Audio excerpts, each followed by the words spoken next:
गुफा के अंदर आने के लिए हमें हाथों का सहारा लेना पड़ेगा। खतरनाक रास्ते से होते हुए हमें अपना रास्ता तय करना। ये मिल गया, निशान मिल गया, यही वाला रास्ता है।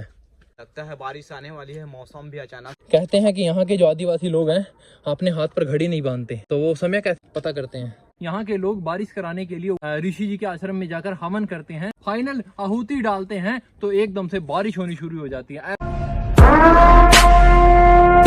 फल के अंदर काफी सारे फल लगे हुए हैं, लेकिन हम किसी भी फल को ऐसे खा नहीं सकते, क्योंकि कौन सा फल जहरीला है और कौन सा खाने का है हमें इतना नहीं पता है। लेकिन मैंने यहाँ पर वाइल्ड ग्रेप्स देखे हैं। वाइल्ड ग्रेप्स मतलब जंगली अंगूर देखे हैं, जिनका जूस बनता है।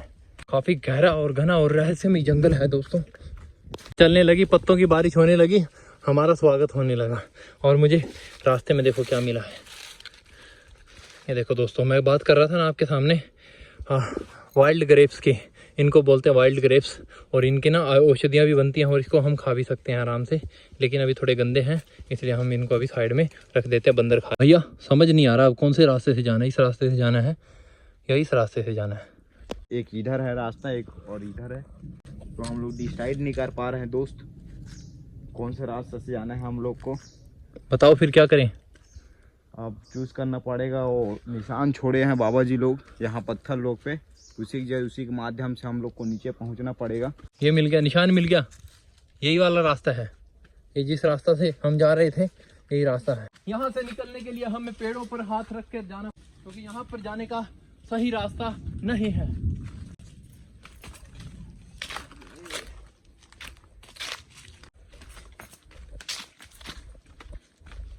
मैंने रास्ते में चलते हुए एक डंडे का सहारा ले लिया। सांप बिच्छू कुछ भी आ सकता है, कम से कम हम उसका तो सामना कर ही सकते हैं। बड़े जानवर का तो नहीं कर पाएंगे, लेकिन छोटे जानवर का तो हम कर सकते हैं। आप कभी भी जंगल के अंदर आते हो तो आपके हाथ में एक लकड़ी या फिर आपके साथ में कोई हथियार, नुकीला हथियार होना जरूरी है। यहाँ से हमें किसी जानवर की आवाज आ रही है पैर चलने की, लेकिन ये दिखाई नहीं दे रहा कि कहाँ पर है। नीचे एक आदिवासी ने बोला था कि अगर आप ऊपर जाते हो ना, बड़ा ध्यान से जाना आपको। यहाँ पर चीते, शेर, भालू, कुत्ता, बिल्ली, लोमड़ी, सब बहुत सारी चीज़ें घूमती हैं। अगर उनका और आपका आमना सामना हो गया तो आपके बचने के चांस बहुत कम है। तो भाई भगवान से प्रार्थना करते हैं, अंगेरी ऋषि से प्रार्थना करते हैं, उनका और हमारा आमना सामना ना ही हो तो अच्छा है। क्योंकि वो बोलते थे कि यहाँ के जो शेर है ना बहुत भूखे शेर हैं, कब किसको खा जाए पता नहीं। क्योंकि पिछले साल भी यहाँ पर एक की मौत हो गई थी। सामने आपको पत्थर दिखाई दे रहा है, वहाँ पर बैठकर भी तपस्या कर सकते हैं, लेकिन वहाँ पर जाने का रास्ता नहीं है। देखेंगे वहाँ पर जाने का कोई रास्ता मिला तो जाएंगे, लेकिन ऐसा लगता है किसी ने इन पत्थरों को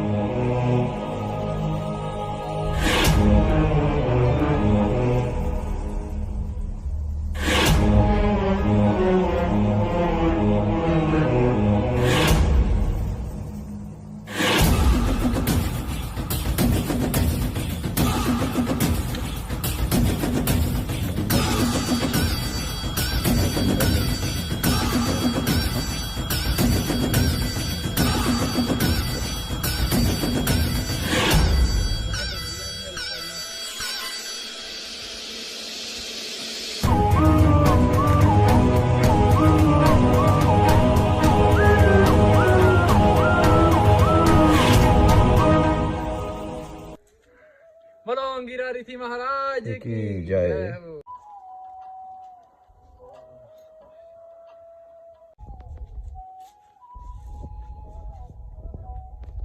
काफी देर हो गई जंगल में यात्रा करते हुए। लगता था कि जंगल खत्म ही नहीं होगा, लेकिन एक और बढ़िया, लेकिन जंगल से बढ़िया चीज मिली। आओ दिखा।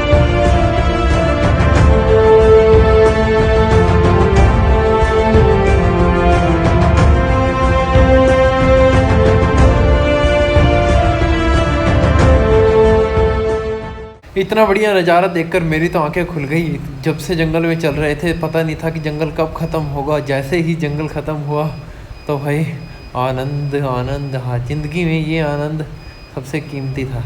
तुम्हारा भैया केवल और इन्होंने हमें यहाँ पर यात्रा करवाई है। ये देखो कितना ज़बरदस्त और कितना बढ़िया मूवमेंट।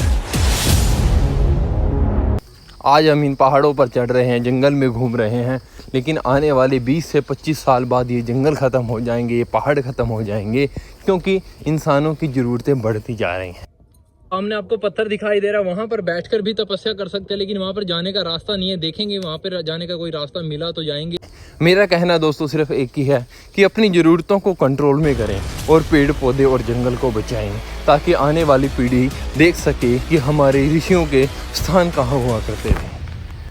यहाँ के खुले वातावरण को देखकर यहाँ सोने का मन किया। जहाँ मैं सो रहा हूँ इससे नीचे पूरी खाई है, मतलब पूरा खतरा ही खतरा। तो दोस्तों अंगिरा ऋषि जी के आश्रम में पहुँच चुके हैं, जहाँ पर उन्होंने तपस्या करी थी। ये जो गुफा है धरती से लेके ऊपर तक कम से कम 1 से 1.5 किलोमीटर की और घना जंगल है। इस जंगल के अंदर भालू, शेर, चीते और बंदर और बहुत सारे ऐसे जंगली जानवर हैं जो हमारी जान ले सकते हैं।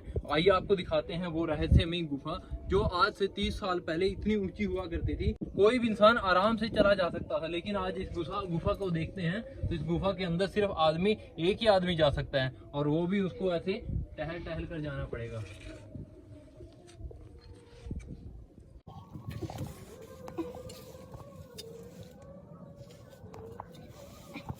गुफा के अंदर आने के लिए हमें हाथों का सहारा लेना पड़ेगा, क्योंकि यहाँ पर इतना जगह नहीं है कि हम बैठकर या फिर खड़े होकर आ सकें। हम सोच रहे हैं यहाँ पर कि अंगिरा ऋषि जी ने तपस्या कैसे करी होगी। कहते हैं आज से 30 साल पहले यहाँ पर अच्छी जगह हुआ करती थी, ऋषि मुनि आते थे, बैठते थे और बैठकर तपस्या करते थे। लेकिन आज यहाँ पर घुसने की भी जगह नहीं है, और आने वाले समय के अंदर ये गुफा शायद बंद भी हो सकती है। तो यहाँ पर अंगिरा ऋषि जी के दर्शन होते हैं दोस्तों। आज आपको लाइव दर्शन करा दी। ये है श्री अंगिरा ऋषि महाराज की मूर्ति। यहाँ पर वो ध्यान मुद्रा में बैठा करते थे, और इस गुफा से बाहर एक बड़ी मूर्ति दिखाई देती जहाँ पर भगत आसानी से उनके दर्शन कर सकते हैं। कहते हैं यहाँ पर एक बहुत बड़ी गुफा आज भी है, जो एक बहुत रहस्यमय गुफा है। बोलो अंगिरा ऋषि महाराज की जय। यहाँ के आसपास के गांव वालों का कहना है कि यहाँ पर पहाड़ में एक दूसरी दुनिया भी है, लेकिन उन गुफाओं में जाना खतरे से खाली नहीं है। कहते हैं उन गुफाओं की रक्षा यहाँ के जंगली शेर जानवर करते हैं। गांव का एक आदमी अचानक ही गुफाओं में चला गया था, और उसने बताया कि यहाँ के 3 दिन और वहाँ गुफाओं का 1 दिन बराबर है। वो वहाँ पर कहते हैं 3 दिन रहा था, 3 दिन बाद वापस नीचे आया तो काफ़ी दिनों तक वो पागल रहा, उस शक्ति को सहन नहीं कर पाया। लोगों ने उसके ऊपर विश्वास नहीं किया, लेकिन जब आराम आराम से उस इंसान के अंदर शक्तियाँ उत्पन्न होने लगी, तब लोगों को विश्वास आया कि ये सच बोल रहा है।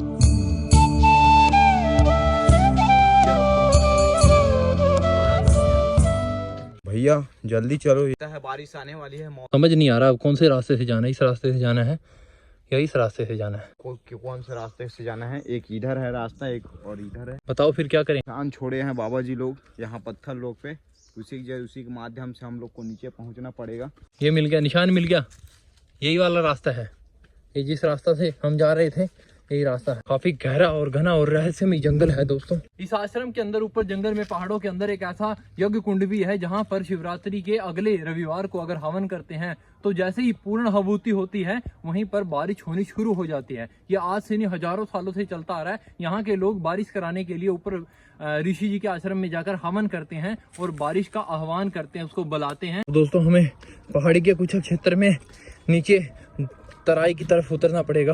ये बड़ा खतरनाक है और यहाँ पर कुछ पकड़ने के लिए सपोर्ट भी नहीं है। ये जी एक बात बताओ, कहते हैं कि यहाँ के जो आदिवासी लोग हैं अपने हाथ पर घड़ी नहीं बांधते, तो वो समय कैसे पता करते?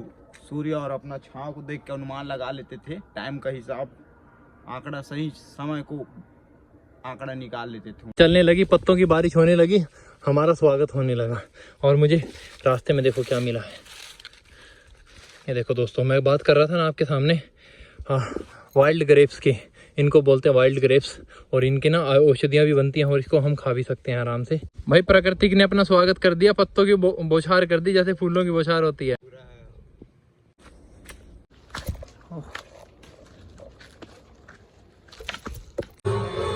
लो भी दोस्तों, फाइनली हम अपने जंगल की यात्रा को पूरा कर चुके हैं और अभी इस वीडियो को करते हैं खत्म। वीडियो कैसी लगी कमेंट सेक्शन में जरूर बताना। वीडियो को शेयर करना अब आपकी जिम्मेवारी है।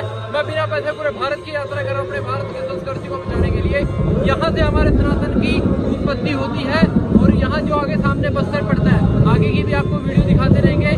बस्तर भारत के सनातन का स्थल, आप मान सकते हो उसको। जय श्री राम, हर हर महादेव।